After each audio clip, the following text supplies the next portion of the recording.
بعد به این واقعه خیلی مدهش و وحشتناک قیامت است روپرو می شویم. میخواستم این موضوع را امروز در مدت 1 ساعت به سمع شما با همین علمی ناکافی خودمان برسانم. هر سحر نزد رسول اکرم نشسته بودیم، صحبت گرم پیغمبر خدا را گوش میکردیم. به ناگاه یک مرد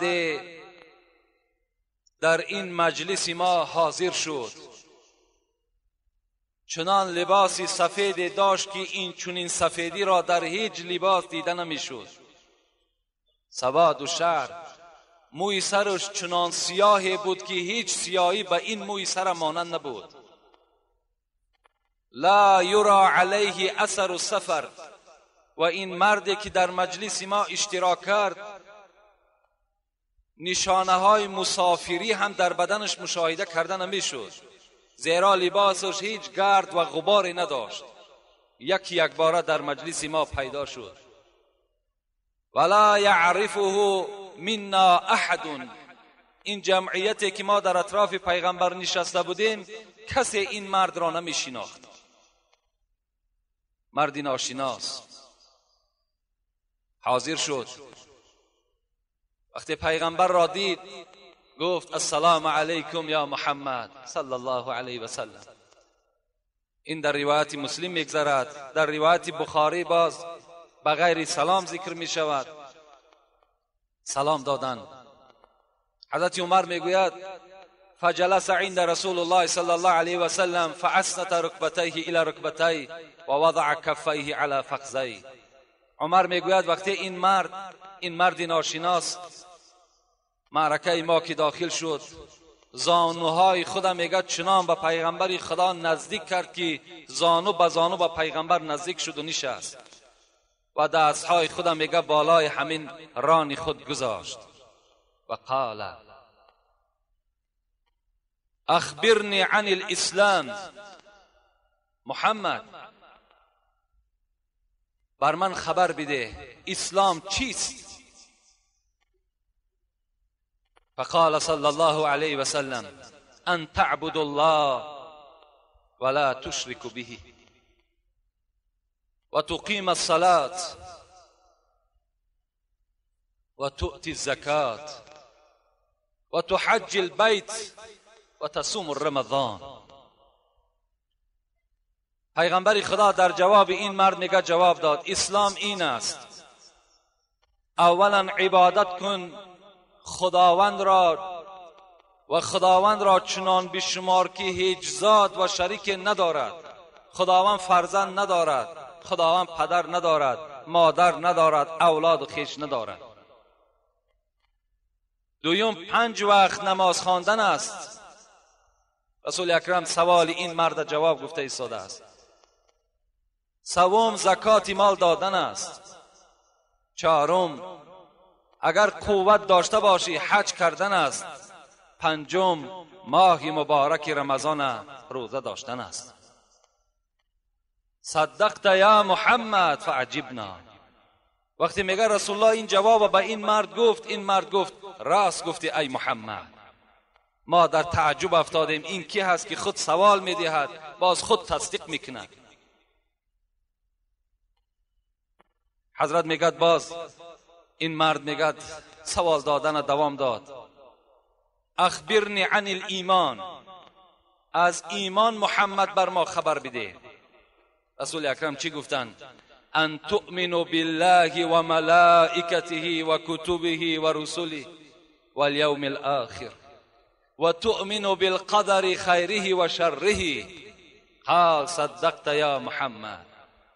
رسول اکرم جواب پره به این مرد داد. گفت ایمان این است که باوری کنی اولا بر وجود خدا، بر هستی خدا انسان باید که باوری داشته باشد. برادرای عزیز، پیش از آنی که این حدیث ما بر شما پره این حدیث مشهور هست بیان کنم، در همین نکته یک چیزی را برای شما یادآور میشم. حضرت به ما و شما بیان دارد، پیشوای ما و شما، پیغمبری خدا، اول این که شما ایمان داشته باشین بر وجود خدا، بر حاضر بودن خدا شما باور داشته باشید. اگر انسانی که خدا را عبادت میکند لکن در وجود خدا شک و شبهه داشته باشد، وای بنده از دایره ایمان اسلام بیرون است. این عقیده باطله که یک توده مردمی گمراه داشتن برای نبودن خدا، این عقیده باید در مردم مسلمان نباشد. من وقتی که یک کتاب مطالعه کردم عقیده مارکس در اونجا یافتم.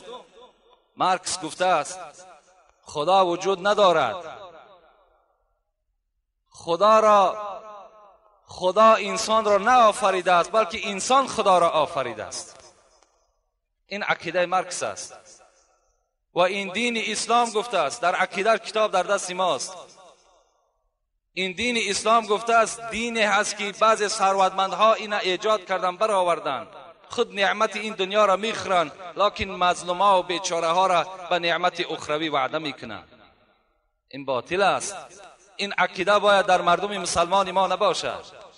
من یک حکایه عادی یک پیرزن بر شما میکنم. برای وجود خدا دلیل آوردن. یک کمپیر، یک بیسواد، نه اونیورسیت خوانده بود، نه اینستیتوت خوانده بود، نه یگان دانشکده عالی خوانده بود. در پیش این مادر ما و شما میگه یک چرخی بافندگی داشت، رشته میبافت.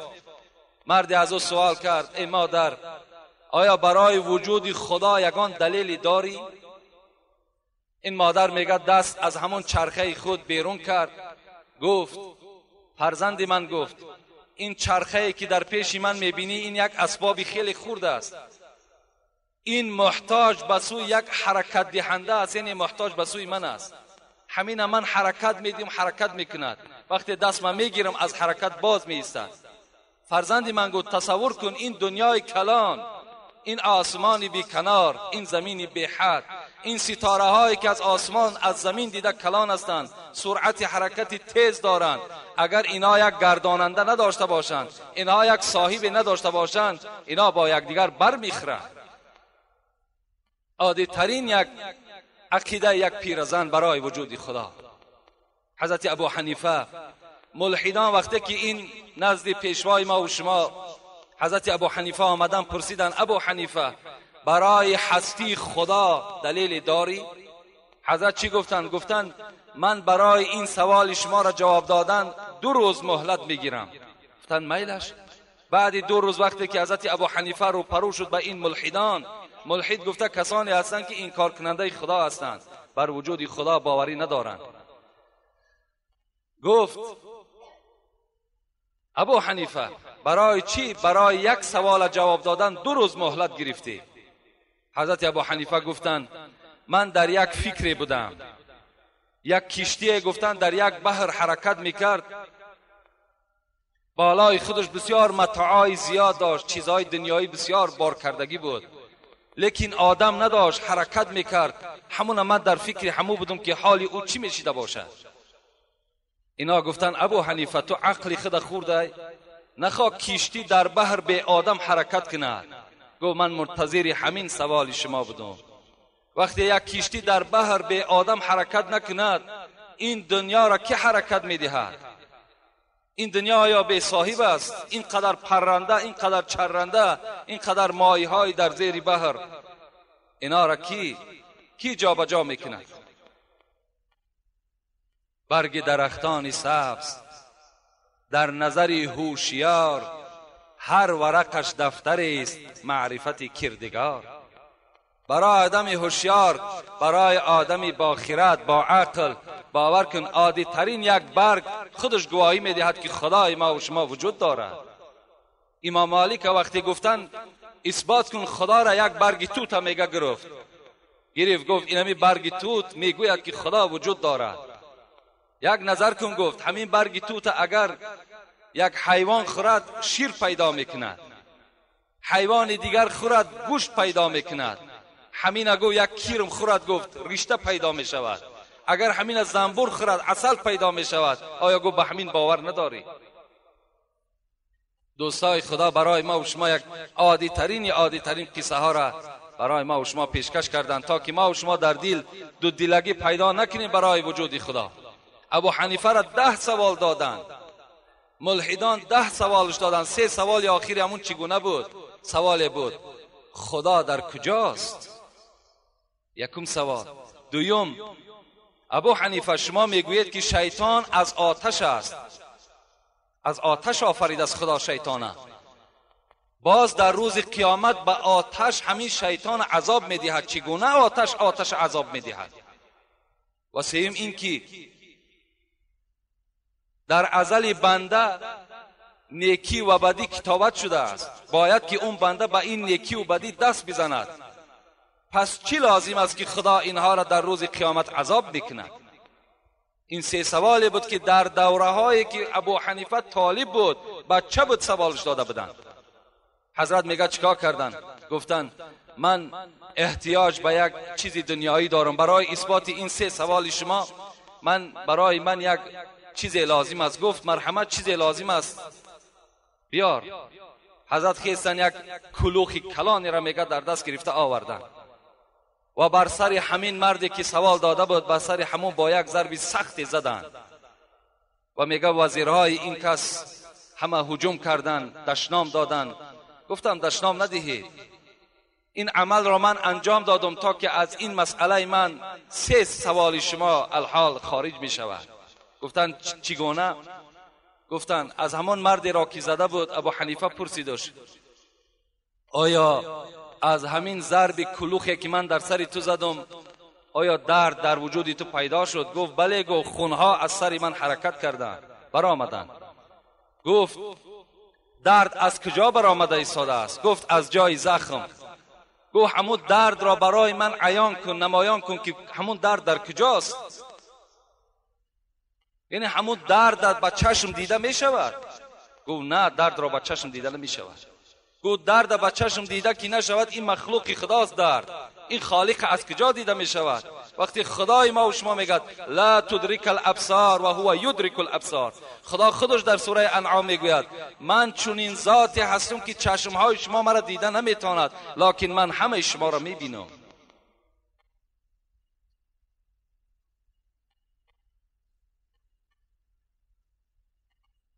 و گفت سوال دادی که شیطان از آتش آفریده شده است. بله.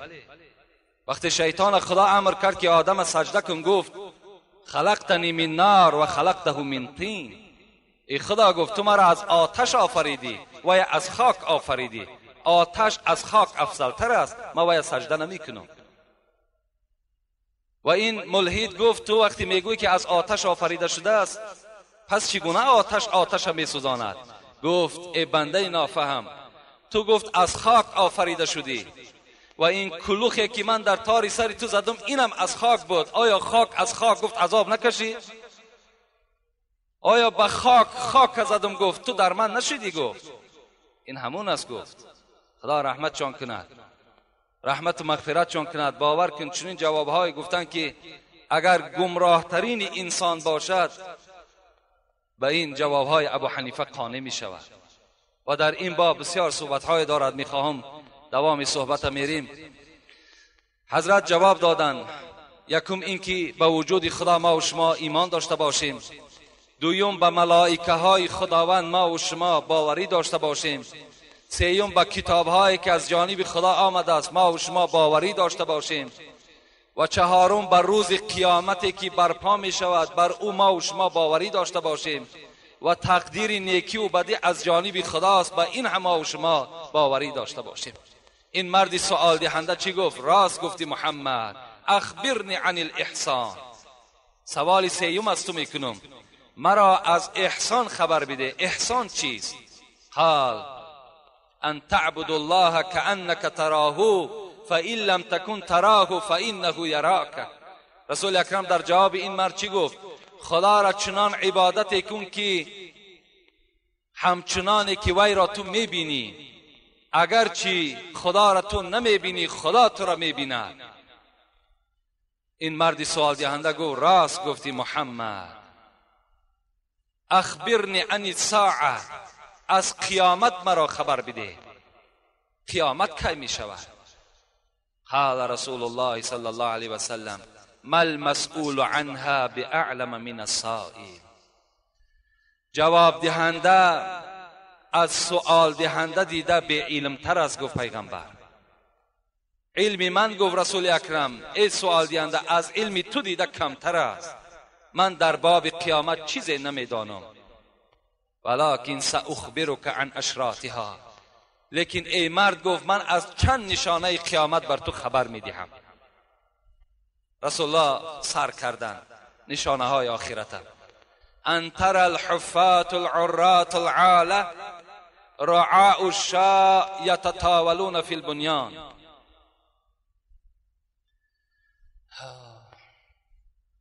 پیش از آنه که این اولین نشانه‌ای که رسول اکرم خبر داد و شما معنی داد کنم، اولا شما را به این مردی سوال دهنده من شناس کنم، زیرا مرد بعد این سوال ناپدید شد رفت.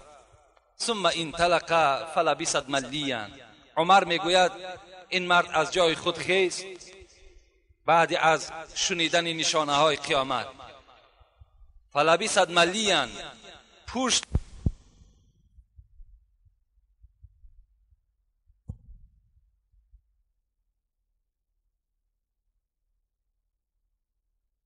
میگه از همون مجلس ما بیرون شد و ناپدید شد. یا عمر اتدری من سائل. رسول اکرم گفت عمر، گفت سوال کننده را شناختین؟ این مردی که نزد شما بود آیا ای را شناختین؟ قلنا الله و رسول اعلم. پیغمبر خدا و پیغمبر او داناتر از ما اینا نشناختین. این کی بود؟ قال هذا جبرائیل. گفت ای اصحاب من، این برادر من جبرائیل بود. جاء یعلم الناس دینهم. این به امید آن آمده بود که شما را تعلیم دهد دین شما را و از شما، و من بر سمع شما رسانیدم اسلام چیست، ایمان چیست، احسان چیست و قیامت چیست و نشانه های قیامت چیست. این جبرائیل بود. چی گفتند؟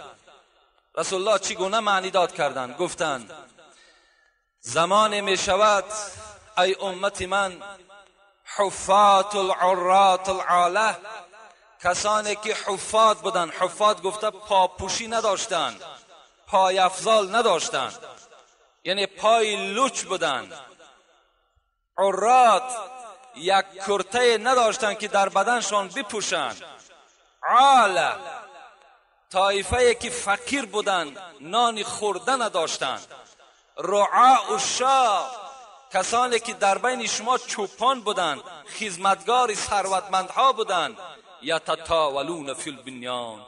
زمان می شود که دولت و سهولت در دست اینها می زند. زمان می شود که این پایلوچ ها، این بی لباس ها، این کمبغل ها، این چوپان ها صاحب دولت می شوند و چکار میکنند؟ یتطاولون فی البنیان. در آشیانه انداختن، در خانه انداختن با یکدیگر مسابقه میکنند. در دوره های رسول اکرم این آشیانه هایی که در ما و شما بود اینها وجود نداشت. رسول اکرم این پیشگویی حضرت بودند، نشانه های قیامت برای ما و شما خبر دادند. وقتی گفتند این نشانه ها که ظاهر شد، امت من هوشیار شوین که قیامت نزدیک است. پایلوچ ها و بی لباس ها و فقیرها و پادبان ها یتطاولون فی البنیان. در بنیان، در آشیانه و در خانه های زیبا مسابقه میکنند. امروز شاید که این نشانه در بین ما و شما بر علا عیان باشد. یک کنایه بود به نام هج بودگان هر کی شدند، معنای همین ندارد. در اصل بعضی از برادرهایی که صاحب دولت شدند، صاحب سهولت و مال شدند، در حال به کارهای نامشروع دست میزنند، در حال طغیانگر میشوند، سرکش میشوند، تا جایی که این پول و مالی که خدا به آنها داده است در راه خیر استفاده کنند تا که در قیامت دستگیر اینها شود. نه، برعکس این رفتار میکنند. زیرا که خدا در قرآن گفته است کلا ان الانسان لا یطغى ان رآه استغنا. سوره اقرا است، اولین سوره که بر رسول اکرم نازل شدگی است. خدا چی میگوید؟ به درستی این که آدم انسان اگرچنده که ضعیف است، عاجز است، سرکش می شود، طغیان می کند. کدام وقت؟ الرآه استغنا، وقتی که خودش به دولت می بیند، وقتی که در اطرافش و وقتی که در خزینه و صندوق خودش که مال زیاد می بیند، پول زیاد می بیند، وای در حال سرکش می شود. این آیت میگه سبب نزولش کی بود؟ ابو جهل که یکی از دولتمندهای همون زمان رسول اکرم بود، به سوی تمام همون مردم اعلان کرد که وقتی محمد سری خودت در همون خاک میگذارد و از خدای خودش زاره میکند، مرا خبر دهین، با این پای که دارم در گردن محمد میگذارم و چهره او را در زمین خاکالود میکنم. این سبب طغیان ابو جهل بود، برای به دولت بود، برای به سولت بود. فکر کرد این دولت و این سولت شوی نجات میدهد. روزی میگد رسول اکرم که چهره خودش در همون زمین پیشانی خودش گذاشت و سبحان ربی الاعلی شروع کرد و برای غم امتش گریه میکرد، ابو جهل خبر دادن ابو جهل محمد پیشانی خودش در خاک گذاشت، وای ساعتها میگذارد. ابو جهل میگد از جای خود خیست و دوان به همون جایی که محمد سجده داشت آمد.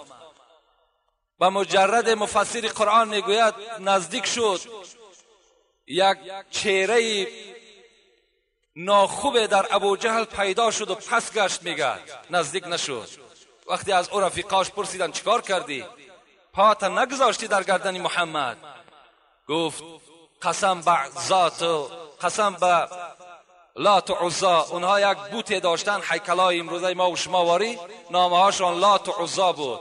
قسم گفت به لات و عزا که بین من و بین محمد وقتی من نزدیک شدم یک چاه گفت پیدا شد، از داخلش یک اژدهای گفت سرش برآورد و دهان خود به سوی من کشاده کرد. گفت از دیدن او گفت در چهره من ترس پیدا شد. وقتی این واقعه را بر رسول اکرم حکایت کردند که ابو جهل همچنان میگوید، رسول الله گفت قسم به عظمتی آن خدایی که جان محمد در دست اوست، اگر ابو جهل یک قدم پیش میگذاشت فرشته ها اعضاهای او را پاره پاره میکردند. محمد بی صاحب نیست، محمد خدا دارد، محمد در حفظ خدای خود است.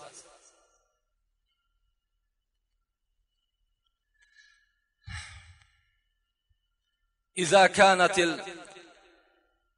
الحفات العرات رؤوس الناس فذاك من اشراطها.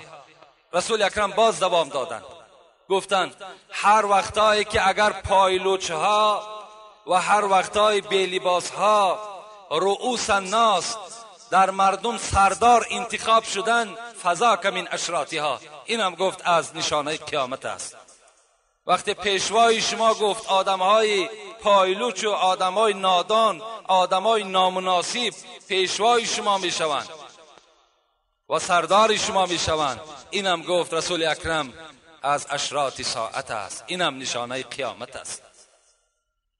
جاء اعرابی الى رسول الله صلی الله علیه و سلم فقال یا محمد متى الساعه. یک بادیانشین، یک در کوه زندگی میکردگی مرد نزد رسول اکرم آمد، میگوید، ابو هریره میگوید، پرسان کرد ای پیغمبر خدا قیامت کی میشود؟ قال اذا ضیعت امانه ضیعت الامانه. هر وقتایی که امانت خیانت شد قیامت قائم می شود. کیف اذاعتها یا رسول الله؟ این بادیانشین چی گفت؟ چگونه گفت امانت خیانت می شود؟ رسول الله گفتند اذا وسد الامر الى غیر اهلی فانتظر ساعه. وقتی که تمام دفتر کاری شما، وقتی که سردارهای شما، پیشواهای شما اگر آدمای نااهل کی شد، شما یقین بدانید که قیامت نزدیک شد. قیامت نزدیک شد. خدا رحمت و مغفرت کند. حضرت حافظم همین منظره را برای ما و شما بیان کردند. آدمای نادان و آدم جاهل وقتی که پیشوای ما و شما می شود، باور کن آدم دانا دیگر جگرخون می شود. وقتی می بیند یک آدم نافهم پیشوا هست و آدم دانا از پس وی است، این باور کن در هیچ شرایط راست نمی آید. همین است که شاعر حافظ می گوید از تقاضای زمان و گردش چرخی فلک، خیرس را گفتم تقای و خوک را گفتم امک. زمان شد میگد، یک زمان برپا شد که همون آدمایی که طبیعت خیرسانه داشتند یا طبیعت خوک مانند داشتند، اونها را ما به حیث امکی و به حیث تقه استفاده میکردیم. چیکار کنیم؟ زمان شد که اونها را ما تقه میگفتیم و امک میگفتیم، در حالتی که اونها از خوک هم از خیرس هم دیده پستر بودند.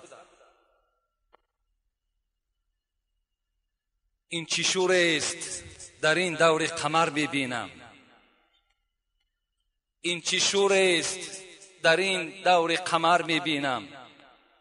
همه آفاق پر از فتنه و شر میبینم.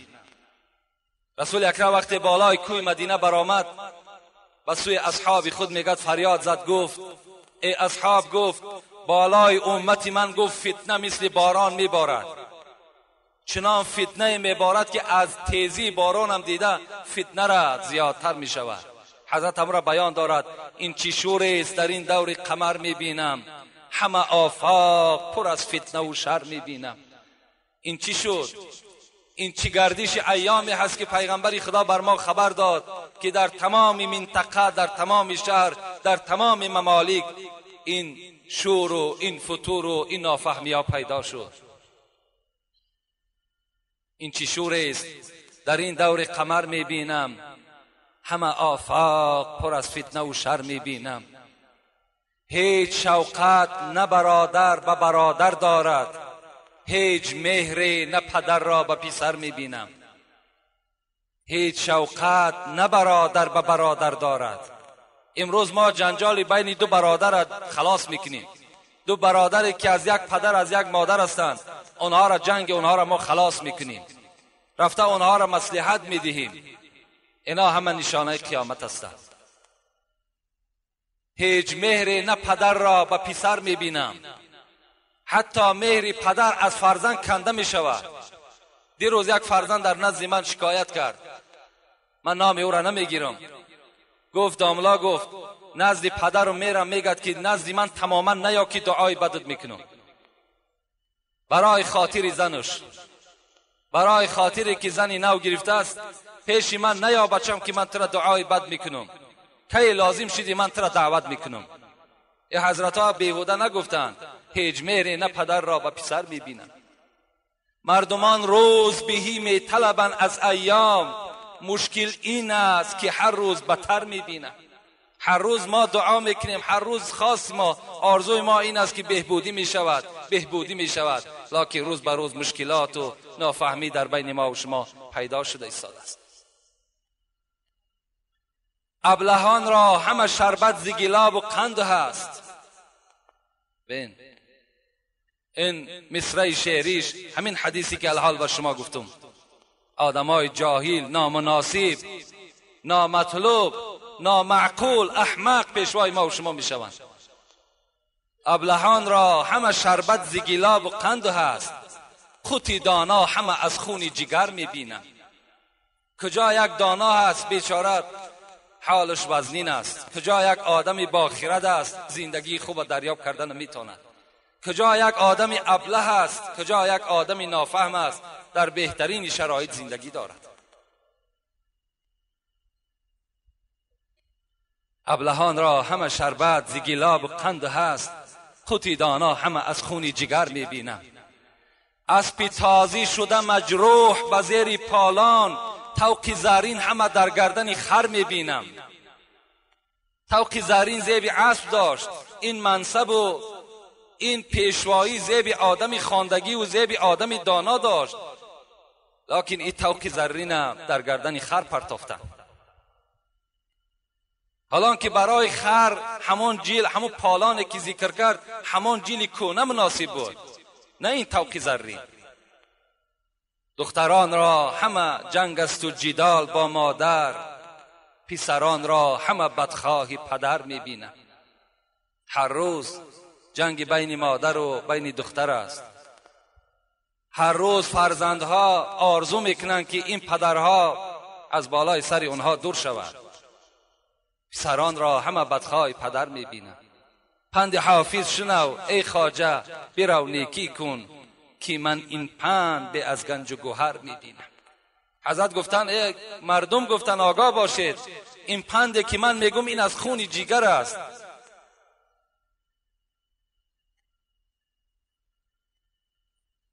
اگر بخواهی که انسان شوی، بخواهی که نجات بیابی، با این پنده که من بر شما دادم به این عمل کننده شوی.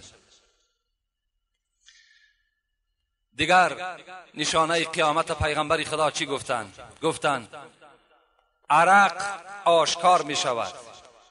در زمانهای پیغمبر خدا عرق نوش یافت نمی شد. بعد آن آیت انما الخمر برآمد، عرق حرام است، پلید است، عرق نوش وارد دوزخ می گردد. وقتی این آیت که آمد، دیگر عرق نوش در مکه و در مدینه و در اطراف آن دولت‌هایی که رسول اکرم در آن دولت‌ها زندگی می‌کرد دیگر باقی نمانده بود. گفتن عرق نوشی آشکارا می‌شود. امروز عرق نوشی آشکارا شده است. در معرکه‌های مردم مسلمان ما و شما، علل خصوص در همین جمعیتی که نماز می‌خوانیم، علل خصوص بعضی از حاجیان ما و شما، حاجی است، در معرکش به مردم عرق می‌دهد. حالان که رسول اکرم میگوید من کان یؤمن بالله والیوم الاخر فلا یجلس علی مائده یشرب علیه الخمر. اگر تو ایمانی بر خدا داری، ایمانی بر پیغمبر داری، در دسترخوانی که عرق گذاشته شده باشد در اطراف او دور نزن، ننشین. اون جای تو ای مردم مسلمان نیست. عرق نوش ها را حالشون نبینید. کدام عرق نوش امروز تن صحت دارد؟ کدام عرق نوش امروز قدر قیمت دارد؟ خداوند اینا بیهوده حرام نگردانی. وقتی مراجعت میکنی ای برادر حرام است، گناهگار میشوی، میگوید نمیشود، فرزندان نمیگذارند، یا اینکه علاج ندارد. نه، علاج دارد، مگر ایمان تو ضعیف است، مگر خودی تو ایمان کامل نداری، مگر خودی تو غیرت اسلامی نداری، از این خاطر نمیشود، علاج ندارد. رسول الله گفتن عرق نوشی آشکارا می شود.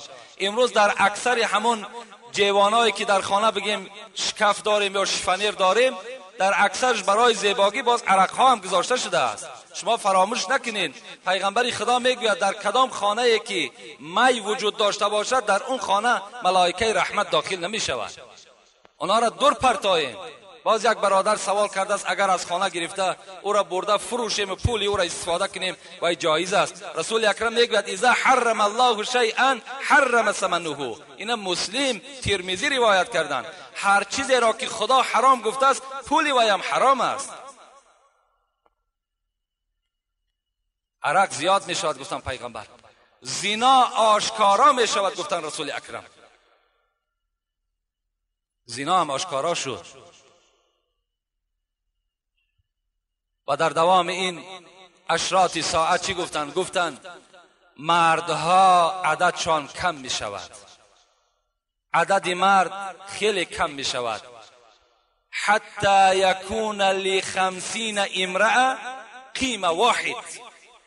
پیغمبر خدا گفتند حتی برای 50 زن یک مرد راست می آید. زمانی می شود چنان مردها کم می شوند، چنان صفشان کم می شود که حتی 50 زن در یک مرد راست می آیند. این هم چی هست؟ این هم از نشانه قیامت است. رسول اکرم باز دوام دادند نشانه آخرت گفتند حرج زیاد می شود. یا رسول الله ما الحرج؟ حرج چیز؟ قال القاتل القاتل القاتل. پیغمبر گفتند 3 بار تکرار کردند گفتند کشتار بسیار می شود، کشتار بسیار می شود، خون ناحق بسیار می ریزد. امروز اخبارهایی که ما و شما به مجردی که به تماشای او شروع میکنیم، از اول تا به آخر در همان مدت 15 دقیقه یا 30 دقیقه هر یک دولتی که نشان میدهد فقط کشتار است، فقط کشتار است، فقط کشتار است. اینم چی شد؟ اینم آشکارا شده است. رسول اکرم اینها را در همون زمانها برای ما و شما پیشگویی کردند. پیغمبر خدا دوام دادند، گفتند زمان می شود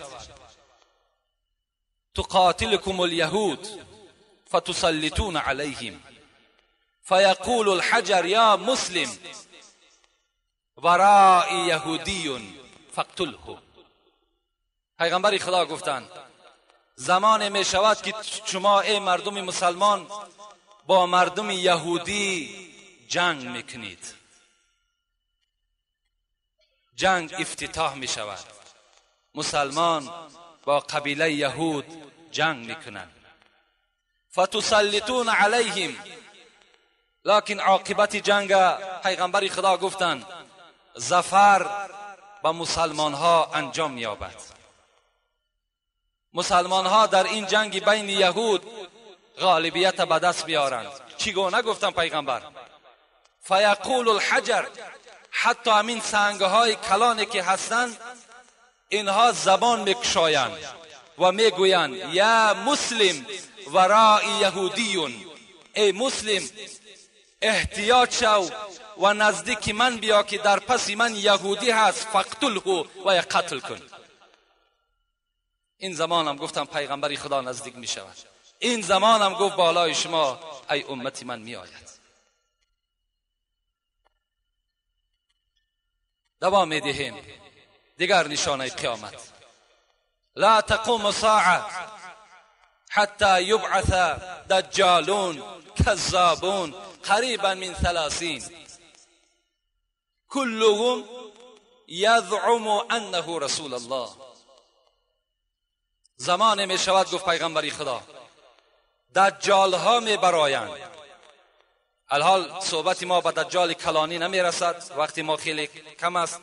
انشاءالله ما از دجال کلان به شما صحبت الهیده داریم، زیرا او دجال دیگر دجالی هست که وای از 10 نشانه هست. این نشانه هایی که الحال من به شما گفته استم این نشانه های خرد است.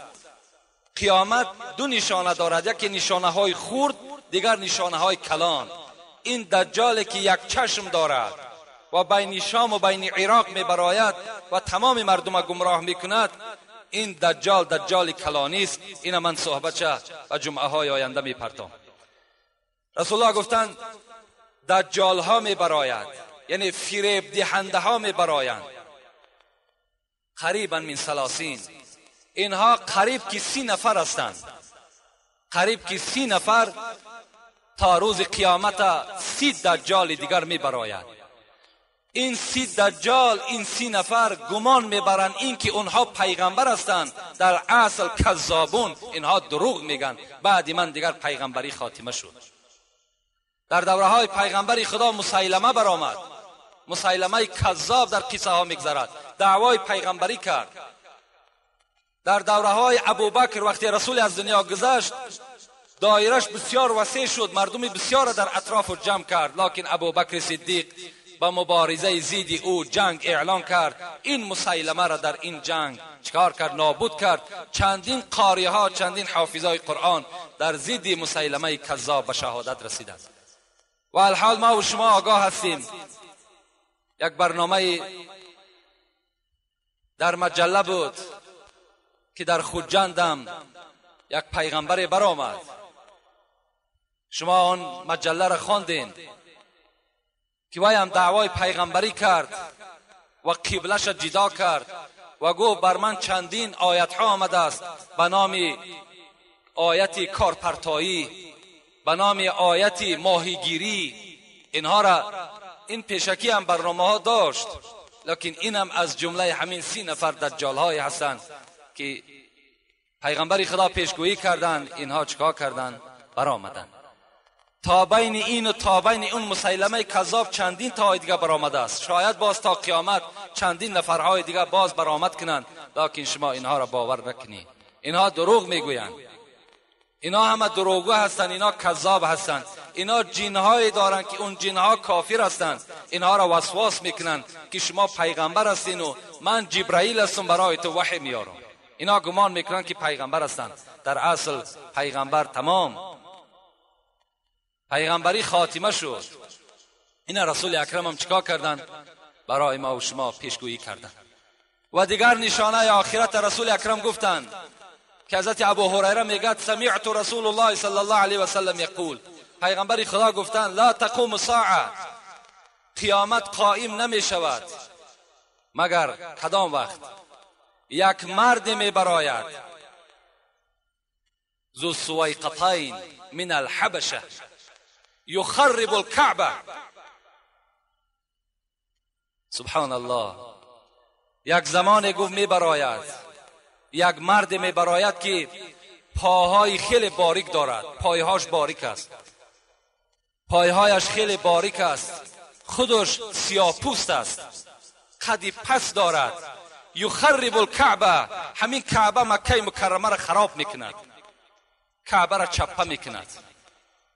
این کعبه ای که امروز ما و شما با یک کوشش های خیلی زیاد، با یک مهر و محبت خیلی زیاده، با چندین هزار کیلومتر طی میکنیم که آن مکافات خدا در قرآن گفته است هر کسی که حج میکند و بعد حج عملهای صالحش ترک نمیکند مکافات او جنت است. همین کعبه را رسول اکرم گفت یک مرد میبراید، پایهای خیلی باریک دارد، خود سیاه پوست است و قد پس دارد که کعبه شما را خراب میکند.